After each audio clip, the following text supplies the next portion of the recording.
Aló, ¿ya tienen preparada la exposición? Sí, doctor, mi compañero va a presentar en un Ya, ya, momento ya. las diapositivas.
Doctor, ¿podemos comenzar?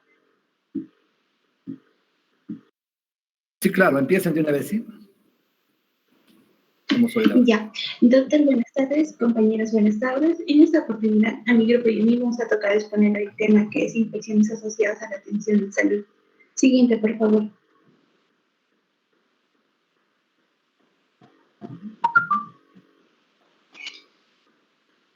Ya. Las infecciones adquiridas en los servicios de salud, antes también llamadas como lo que vienen a ser infecciones nosocomiales, son aquellas infecciones que van a estar asociadas principalmente a la atención en la salud. Estas, cual sea su contexto, ya sea en los hospitales, en lo que viene a ser en centros para la hospitalización prolongada, en las instalaciones comunitarias o ambulatorias, o en lo que viene a ser las instancias de cuidados en el hogar o centros comunitarios. Vamos a ver que esta infección puede ser tanto localizada como sistémica. Esta va a desencadenar lo que viene a ser una reacción adversa, ya sea por la presencia tanto del agente infeccioso o por la toxina. Esto sin que se haya la evidencia de una presencia previa a la admisión en el centro de salud. Entonces vamos a decir que la infección adquirida en el servicio de salud es aquella infección que se va a manifestar al menos 48 horas después de la admisión. También vamos a tener que diferenciar este concepto con lo que viene a ser la infección nosocomial. La infección nosocomial se suele restringir exclusivamente a lo que vienen a ser las infecciones que los pacientes adquieren en el ámbito de una institución prestadora de los servicios de salud. También tenemos que conocer estos conceptos que son de la infección o de la enfermedad infecciosa y la colonización. Decimos que es una infección cuando el microorganismo se puede multiplicar dentro de un hospedero. Decimos que es una enfermedad infecciosa cuando esta infección va a tener lo que viene a ser signos y síntomas en el paciente. Y decimos que es colonización cuando vamos a encontrar la presencia de un microorganismo en un hospedador, con la capacidad tanto de crecer y multiplicarse. Y también vamos a ver que dicha colonización va a ser un precedente para el desarrollo de la infección. Siguiente, por favor.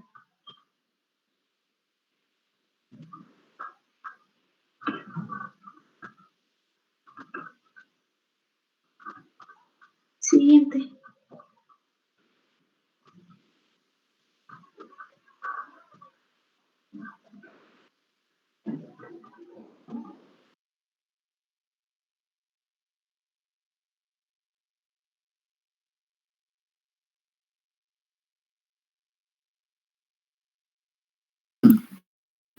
No sé si se ve mi pantalla. Sí, sigue en la siguiente diapositiva, por favor.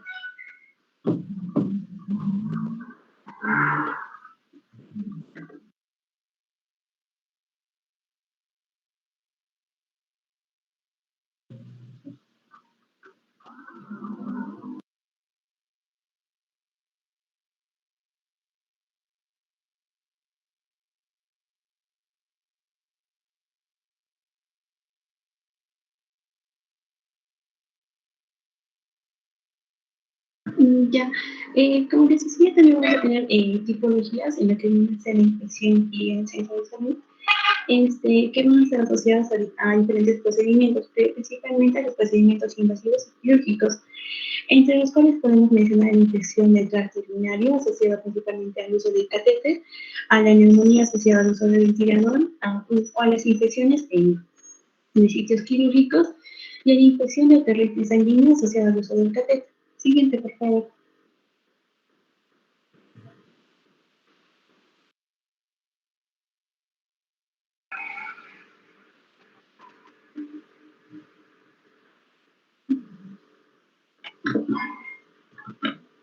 Y ya también, aparte de Se la ve mi tipología, pantalla, compañeras, vamos a que empezar también. creo que se cuelga la pantalla por momentos. Sí, se ha colgado.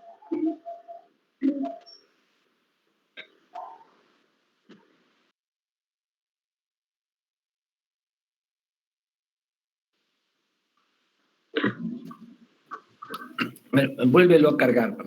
Se ha colgado.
Hola, hola.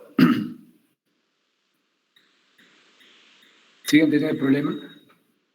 Doctor, otra de mis compañeras va a presentar. Un momento, por favor.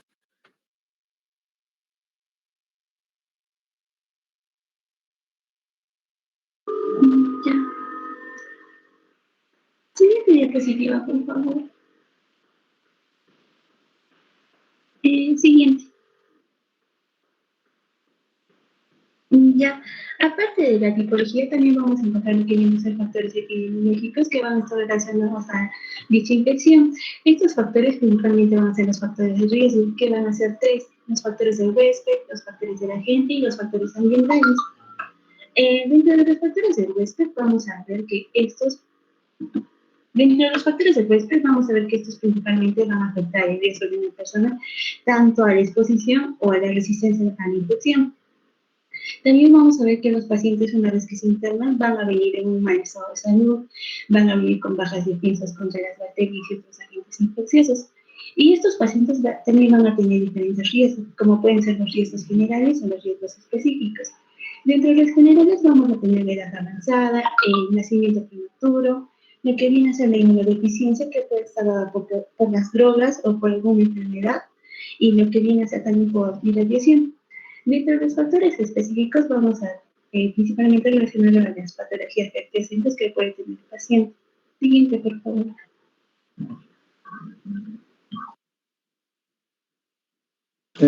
Continuando con la exposición, vamos a hablar de lo que son los factores ambientales y vamos a ver básicamente que estos factores van a ser factores extrínsecos, básicamente que van a afectar tanto al agente infeccioso como van a predisponer a la persona a exponerse a este agente infeccioso. Vamos a ver que dentro de esos factores vamos a ver factores animados y factores inanimados dentro del ambiente. Dentro de los factores animados van a estar aquellos del personal médico, aquellos los familiares, las visitas, y van a estar también aquellos pacientes que compartan el misma área con el paciente infectado.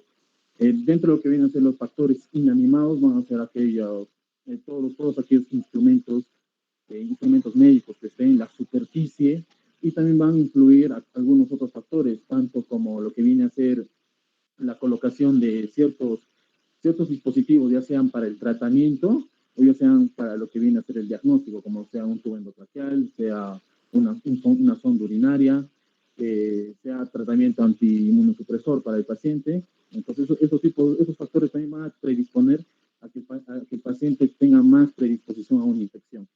El diagnóstico y el procedimiento terapéutico pueden aumentar el riesgo de adquirir IAS, como les decía, ¿no? Por ejemplo, en acá, lo que son los catéteres permanentes, como un catéter venoso central, puede ser un catéter vesical o un catéter gastrointestinal, que los cuales, pues, por el tiempo que pueden permanecer, pueden predisponer al paciente para que tenga una infección.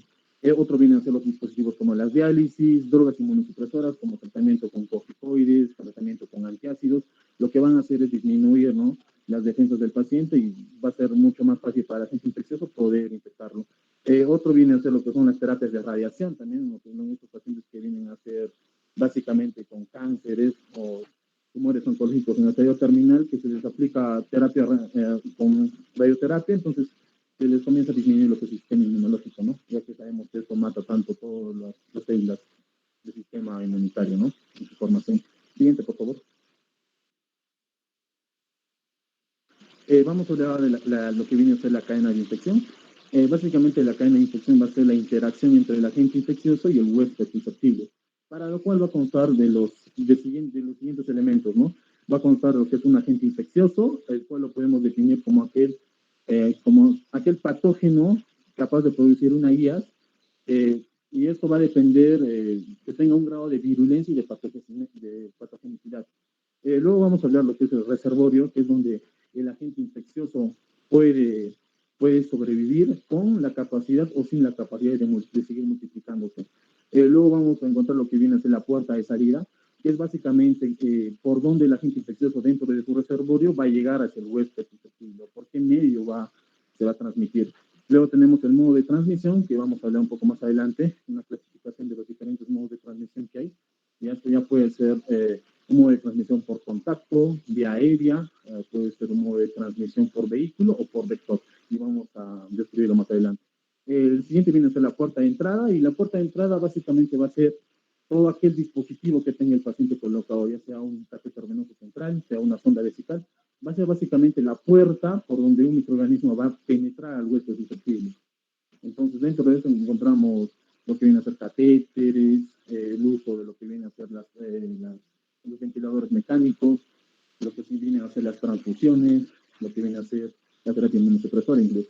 Luego tenemos lo que viene a ser el huésped susceptible. El huésped susceptible va a ser todo aquel paciente que tenga una deficiencia o esté inmunocomprometido y tenga una carencia, por así decirlo, de lo que viene a ser un sistema de defensa efectivo frente a un microorganismo. Siguiente. Dentro de los modos de transmisión de una IA vamos a encontrar principalmente 4. Dentro de estos vamos a encontrar que el más común y el más importante dentro de este modo de transmisión va a ser la transmisión por contacto. Esa transmisión por contacto puede ser de 3 tipos. Puede ser por contacto directo, puede ser por contacto indirecto o puede ser por gotitas. En el caso de contacto directo, básicamente viene a ser la interacción entre la persona o el enfermo portador o colonizado con un paciente susceptible. En este caso, el contacto directo viene a ser básicamente cuando un enfermero va donde un paciente susceptible y el enfermero es el portador de la infección, entonces al momento de hacer ciertos movimientos o al momento de hacer lo que viene a ser un lavado, pues puede transmitir la enfermedad, ¿no? Por contacto de piel mucosa. Lo que viene a ser el contacto, transmisión por contacto indirecto, viene a ser básicamente mediante instrumentos, ¿no? Puede ser un apósito, puede ser una jeringa, puede ser un guante contaminado en algún procedimiento. Y el tercero, que viene a ser por gotitas, básicamente vienen a ser por partículas, ¿no? Por ejemplo, en ciertos procedimientos de diagnóstico, de tratamiento, como puede ser una broncofibroscopía, en ese tipo de casos, el médico tratante puede ser la persona infectada o colonizada y en este momento de toser o hablar puede expender partículas al medio ambiente que pueden infectar al paciente susceptible. Ahora, tenemos otro modo de transmisión, lo que es la transmisión aérea, ¿no? Dentro de esa transmisión aérea, básicamente, se van a dar porque hay partículas, moléculas que se van a suspender en el aire, y dentro de estas moléculas van a haber lo que viene a ser el agente infeccioso. Y estas moléculas que se suspenden en el aire por largos periodos de tiempo van a hacer pues, que el paciente puede inhalarlas y puede infectarse. El otro modo de transmisión es la transmisión por un vehículo. Dentro de este por vehículo viene a ser básicamente por algún objeto o equipamiento médico intermedio, ¿no? Puede ser por mediante la diálisis, por una sonda, por una curación de una herida.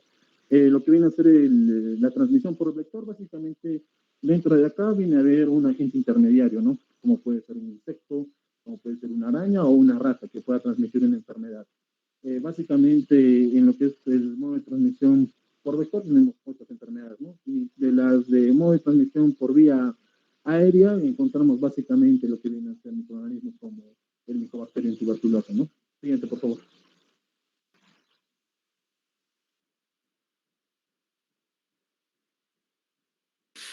Bueno, continuando con la exposición y hablando, ¿no? Sobre la transmisión por vector. En este caso, ¿no? Como lo han estado mencionando, viene a ser por una transmisión, por una picadura, pues por artrópodos, otros insectos infectados, que en este caso ya pues vendría a ser algo anecdótico, ¿no? Porque esta vía pues juega un rol mucho menor con respecto a la transmisión de las IAs, ¿no? Dentro de un hospital. Siguiente, por favor. Bueno, ahora, hablando de la vigilancia epidemiológica, ¿por qué es importante esto? Esto es importante porque es una de las principales herramientas en la salud pública y va a implicar un conjunto de actividades, de procedimientos que van a permitir, en este caso, recolectar, analizar, evaluar y difundir la información que va a ser indispensable para tener un conocimiento sobre el comportamiento con respecto a los factores determinantes que van a influir de manera negativa o positiva con respecto a una IA. También es importante saber esto con el fin de orientar oportunamente el proceso de toma de decisiones. También es importante para lo que es la planificación de estrategias dirigidas a la promoción de salud, a la prevención y al control de la enfermedad y a mejorar la calidad pues, de vida de la población en general, ¿no? Y también esto se va a realizar con la finalidad de actuar o también puede ser intervenir para evitar pues, la aparición de nuevos casos o disminuir los riesgos de las complicaciones en individuos que ya estén afectados por una enfermedad que en este caso pues, vendría a ser objeto de vigilancia, ¿no?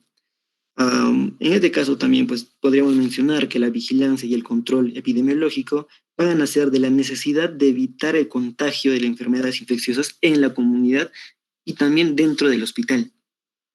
Y toda esta información aportada por la vigilancia epidemiológica puede usarse pues, para elaborar tasas de infección endémicas, de línea de base, identificar lo que son epidemias, aportar datos acerca de los patrones de las ocurrencias de las IAs y también va a contribuir a investigar sus causas, permitiendo identificar pues, los grupos más expuestos, estratificar pues, cuáles son los riesgos, orientar las acciones preventivas y de control, de manera que éstas sean desarrolladas de una manera eficaz como eficiente.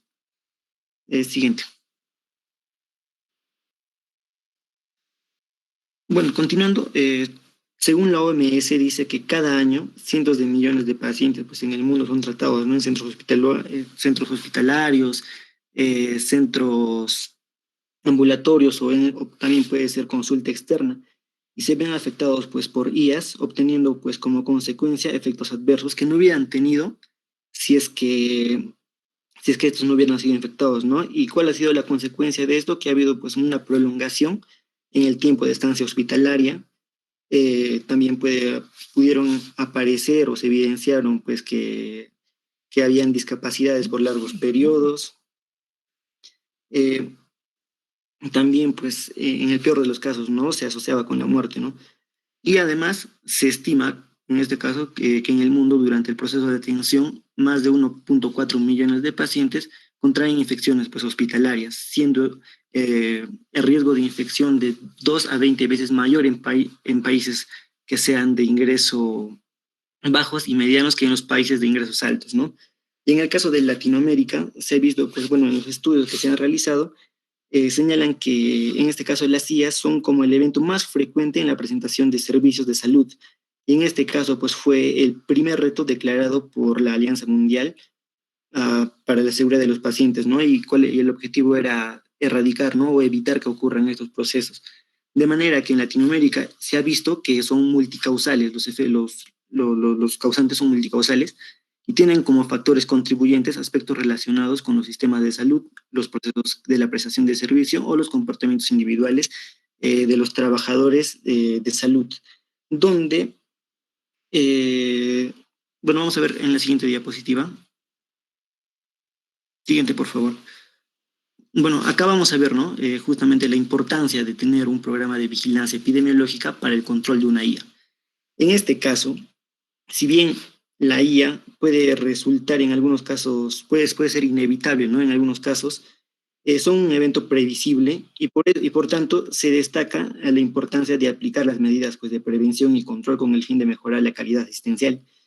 En este caso, el desconocimiento de estas medidas en los profesionales de la salud va a impedir que la institución sanitaria pueda movilizar todo un ejército para poder combatir con estas infecciones en un determinado servicio. De manera que se tiene que articular el trabajo de los cirujanos, enfermeros, bacteriólogos, microbiólogos, asesores farmacéuticos y todo el personal de mantenimiento que van a ser pues la primera línea de defensa y van a jugar un papel importante en lo que es la vigilancia de una IA. El siguiente. Ahora, hablando de los factores asociados de una IA, bueno, por lo general, las IA se van a relacionar, ¿no? Con procedimientos médicos invasivos. En este caso, pues, sería, como hemos estado mencionando, pues, la infección de un sitio quirúrgico, ¿no? Después de un procedimiento quirúrgico.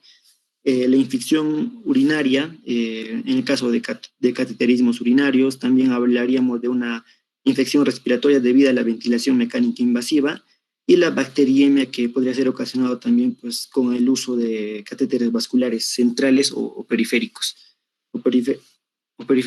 Y donde el principal o todo el denominador común sería pues en la disrupción de las defensas naturales del hospedador por el uso de un dispositivo o una infusión, permitiendo que los organismos puedan invadir los tejidos, ¿no? Ya sea de la flora endógena o de la flora externa, ¿no? Y aparte también que está relacionado pues el tratamiento previo con antibióticos que va a ejercer en este caso una presión selectiva de lo que es la microbiota, hablando, ¿no? Propiamente del hospedador, y esto va a permitir que que hayan organismos que sean resistentes a los antibióticos. Y también es importante resaltar que hay una probabilidad de adquisición de una IA que está relacionada con diversos factores predisponentes, ¿no?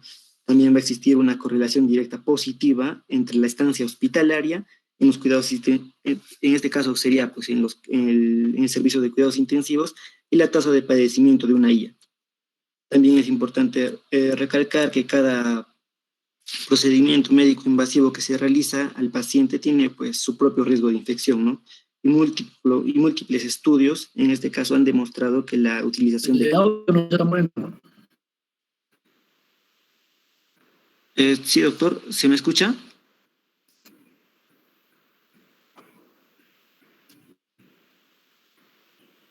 Doctor, ¿se me escucha? ¿Ustedes escuchan bien el audio? Sí. Aló, aló. Doctor, sí se escucha. Sí se le escucha, doctor. Sí se escucha.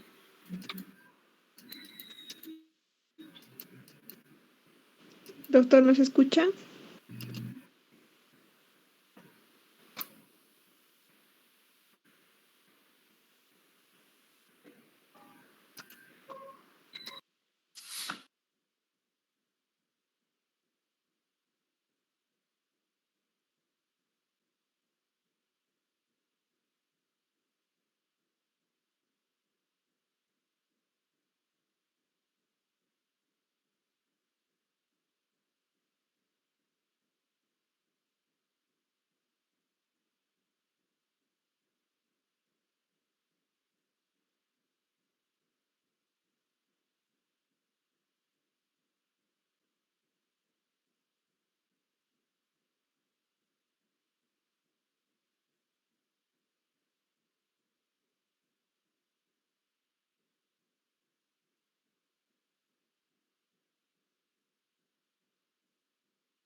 Doctor, ¿nos escucha?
Mari, creo que el doctor no está. Continúo con la exposición. Continúa con la Lo estoy exposición. llamando. Sí, continúa nomás con la Está bien. exposición. Ya, doctor, está bien.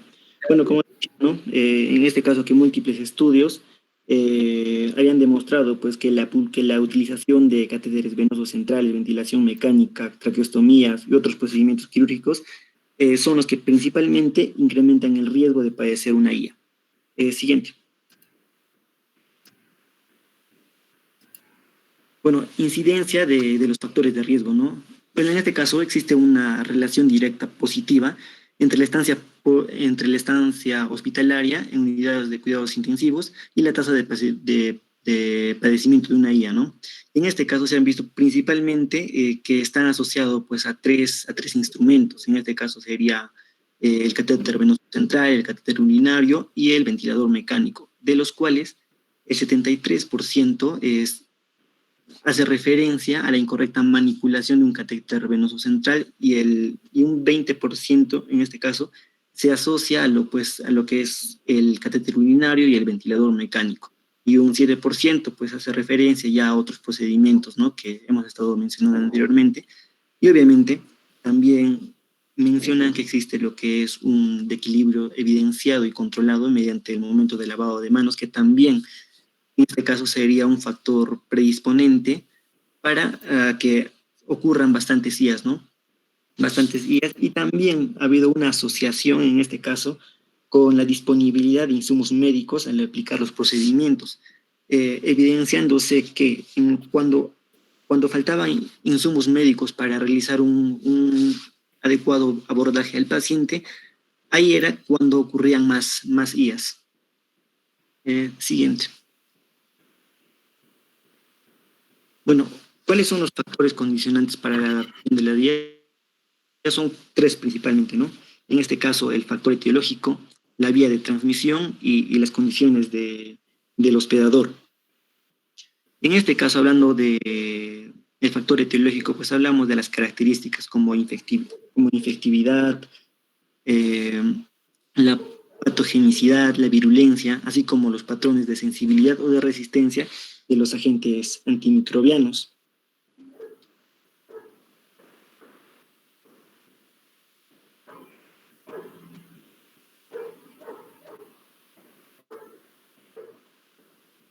Y obviamente aquí se ha asociado, pues, ¿no?, más que todo con la colonización frecuente por el estafilococos, que en pacientes con insuficiencia renal crónica, diabetes mellitus, o también a los pacientes que tenían lo que es una insuficiencia hepática, y que en estos casos suponía un mayor riesgo de infección por este agente durante el ingreso a una institución de salud.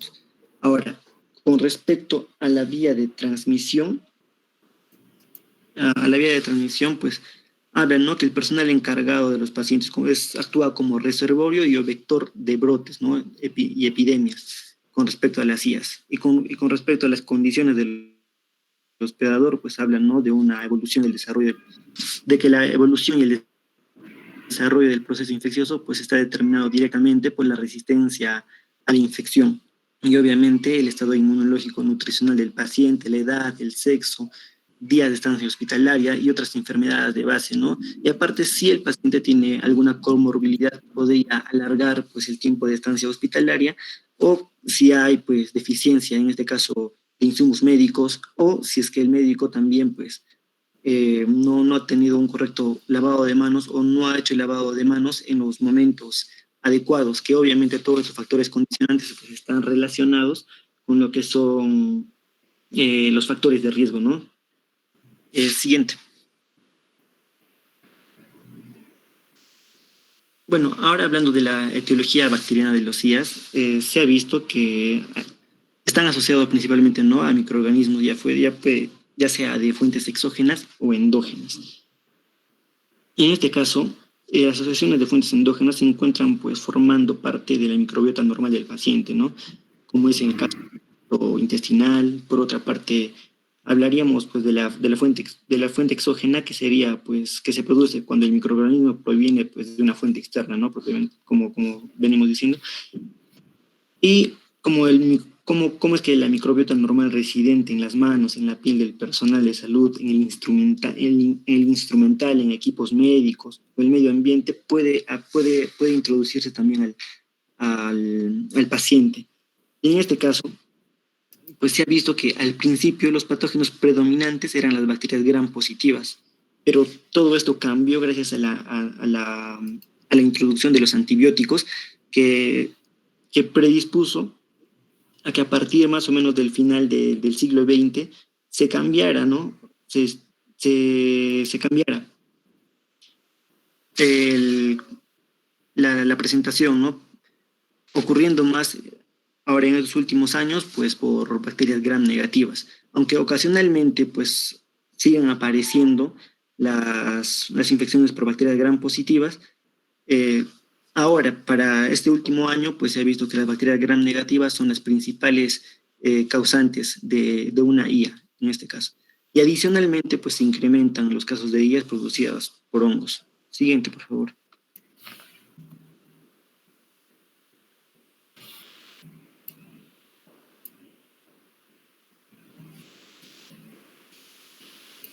En este caso vamos a ver, ¿no?, que el Staphylococcus aureus va a ser el agente más frecuente de la neumonía asociada a ventilación mecánica de infecciones pues, en el sitio quirúrgico. También vamos a ver que la Escherichia coli está asociado no más que todo a infecciones del tracto urinario y que los estafilococos del grupo coagulasa negativo están frecuentemente asociados a una bacteriemia. En las últimas décadas también se ha observado lo que es una tendencia al aumento progresivo de la resistencia a múltiples a antibióticos por parte de los bacilos gram negativos, y que todo esto es principalmente o predominan en lo que es la población envejecida, en donde los principales diagnósticos fueron pues bronconeumonía, infección del tracto urinario, flebitis, celulitis, y aparte, ¿no?, para mencionar en caso de los microorganismos multiresistentes, como productores de IES en este caso, estos microorganismos a nivel de laboratorio pues demoran más tiempo, ¿no?, al ser cultivados e identificados, y esto va a ocasionar pues una demora en lo que es la aplicación de una terapia oportuna, óptima para el paciente. Y por otra parte, pues estamos hablando también para su tratamiento, ¿no?, que se deben usar agentes terapéuticos como vancomicina, linezolid, daptomicina, los cuales obviamente actualmente están asociados más, ¿no?, a toxicidad, y son, en este caso, vendrían a ser menos efectivos desde el punto de vista farmacocinético y farmacodinámico. También se ha visto que la incidencia de estos microorganismos puede producirse en las unidades de cuidados intensivos mediante el uso racional de antibióticos. Todo esto a pesar de que inicialmente se requiere el uso de antibióticos de amplio espectro. Siguiente.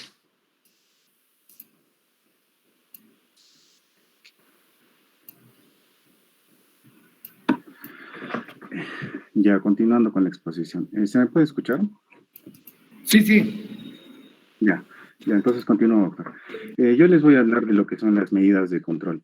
Las medidas de control y prevención de las infecciones adquiridas en los servicios de salud son variados y complejos, ya que abarcan una gran cantidad de aspectos, como por ejemplo viene a ser la ingeniería de los hospitales, ya sea el diseño o el mantenimiento de las instalaciones hospitalarias, inclusive también las decisiones administrativas tienen un papel importante en lo que son las medidas de control.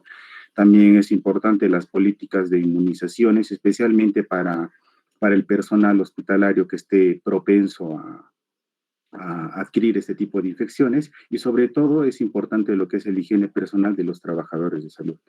Entonces, el control y la prevención de las infecciones adquiridas en los servicios de salud, en general, es costoso, no solo en un sentido monetario, en un sentido económico, sino también en relación a vidas humanas. Por ello, la principal medida que se debe adoptar o que se recomienda adoptar viene a ser la prevención. Siguiente, por favor. Un clic más, por favor. Entonces, en los siguientes cuadros vamos a encontrar lo que son, la primera. El primer cuadro, por favor. Ya, sí, está bien. En los siguientes cuadros vamos a ver las medidas recomendadas para el control y la prevención de las IAs. Primero siempre se resalta lo que es el lavado de manos. Esto debido a que en las últimas décadas ha habido una gran innovación en lo que es el control y la prevención de este tipo de infecciones. El lavado de manos continúa siendo un procedimiento de prevención importante en los hospitales. Por ejemplo, previene la propagación del Staphylococcus aureus. Puede haber una alternativa, por ejemplo, podría decirles una alternativa rápida, como es el alcohol gel, pero tiene ciertas limitaciones. Por ejemplo, en relación a las esporas de Clostridium difficile no se recomienda el uso del alcohol gel. El enfoque séptico también es importante porque nos permite tener un manejo de dispositivos tanto intravasculares como catéteres en una condición con esterilidad total. Y también menciona lo que es el aislamiento del paciente, que es importante, especialmente pacientes inmunocomprometidos, que se les debe proteger en relación a otros pacientes infecciosos. Siguiente, por favor.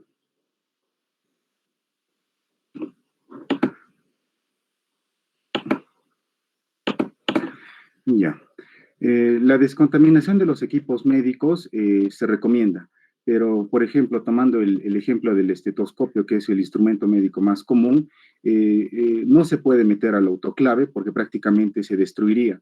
Lo que recomiendan es limpiarlo con antisépticos, pero el problema es que el estetoscopio tiene canales complejos, tiene surcos, entonces estar sometiéndolo a limpieza por un lado es difícil y por otro lado quita tiempo. Entonces, también también recomiendan lo que es la utilización de técnicas asépticas, especialmente en el instrumental quirúrgico. Y en relación al uso de los antibióticos, se sugiere la implementación de un programa racional de antibióticos. Quiere decir que tanto los hospitales, ya sea grandes y los hospitales pequeños, deben someterse a ciertos antibióticos que se deben usar y otros que no, con el fin de reducir la resistencia a estos. Y la profilaxis antibiótica, especialmente en sitios anatómicos, por ejemplo, como el abdomen, el perineo, que son significativamente, que tienen un componente microbiano alto. Siguiente, por favor. Un clic más, por favor.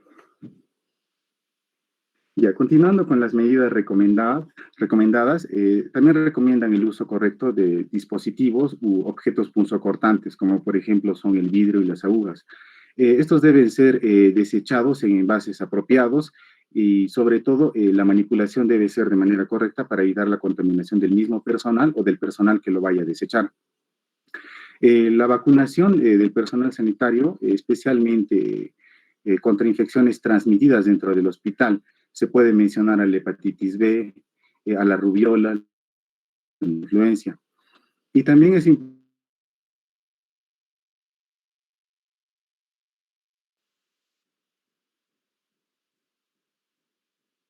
pacientes. Por ejemplo, a quien le decimos que es un paciente potencialmente infeccioso, a aquel paciente que tiene o se detecta o se cree que tiene un microorganismo multiresistente. La vigilancia y el control nos permite sobre todo determinar la magnitud de los problemas en los centros hospitalarios. Eso en relación a la vigilancia. Y en relación al personal sanitario, que por algún motivo tengamos algún personal sanitario que sepamos que es infeccioso, quiere decir que tenga hepatitis B, hepatitis C, o en el peor de los casos que tenga el virus de la inmunodeficiencia humana, se le debe excluir de ciertas actividades, por ejemplo, para evitar que se produzcan incidentes desagradables en relación a este tipo de procesos. Siguiente, por favor. Un clic más, por favor. Ya. Y por último, recomiendan estos dos últimos aspectos. Primero, la ingeniería y el diseño, que tiene que ver sobre todo con el diseño de los hospitales. La información que obtuvimos indica que inclusive los médicos no entienden la complejidad que es el diseño o la ingeniería de un hospital, ya que las plantas deben estar diseñadas de acuerdo a las necesidades. Por ejemplo, recomienda que las habitaciones estén individualizadas, que estén ventiladas adecuadamente y sobre todo que se dé un control al aire, porque es una vía de contaminación de Pseudomonas y Legionela. Y en relación a la educación continua, se debe capacitar al personal continuamente y también se recomienda no solo capacitarlo, sino evaluarlo constantemente. Siguiente, por favor. Ya, entonces, ¿cuál es la perspectiva futuro? Los cambios de conducta es lo que se quiere lograr, porque al cambiar la conducta ya del personal de salud va a contribuir a lo que es la disminución de las incidencias de las infecciones adquiridas en los servicios de salud. Adicionalmente, el incremento en la participación del personal y sobre todo también recomienda lo que es la implementación de nuevas tecnologías. Por ejemplo, existe tecnología para lo que es los catéteres, el ultrasonido, para evitar ese tipo de incidentes. Siguiente, por favor. También recomiendan lo que es la vigilancia epidemiológica, sobre todo para determinar lo que es la magnitud de este tipo de situaciones, de este tipo de infecciones. Y esta vigilancia tiene como finalidad lo que es implementar estrategias para optimizar el servicio prestado. El trabajador de salud que labora en los hospitales, clínicas o centros pequeños debe recibir capacitaciones. Y estas capacitaciones deben ser periódicas y deben reforzarse con lo que es una evaluación y una supervisión. Siguiente, por favor. Ya. A pesar de todas las innovaciones, inclusive las innovaciones tecnológicas mencionadas, el control, la planificación, la ingeniería, se recalca que uno debe seguir lo básico, quiere decir que debe seguir lo que es el lavado de manos. El lavado de manos continúa siendo el procedimiento de prevención más importante en los hospitales y a pesar de ser el más importante, es una de las principales quejas que hay en los médicos. Sobre todo se quejan por la dificultad del tiempo que les lleva. Por ejemplo, algunos dicen que les causa resequedad en la piel, ocasiona que pierda mucho tiempo, porque es una serie de pasos, es un procedimiento que se debe cumplir. Y por otro lado, se sabe, en base a un estudio realizado en Estados Unidos y en Europa, que solo el 50% del personal de salud cumple adecuadamente lo que es el lavado de manos. Siguiente, por favor.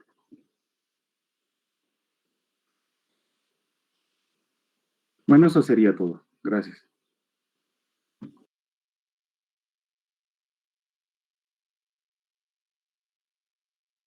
Está bien la exposición. Si tienen alguna pregunta, su bibliografía. Vamos a... bueno, hasta acá no vamos a llegar porque tengo que hacer una actividad ahorita, ¿no? Bueno, muchachos, nos estamos viendo el día el miércoles, entonces...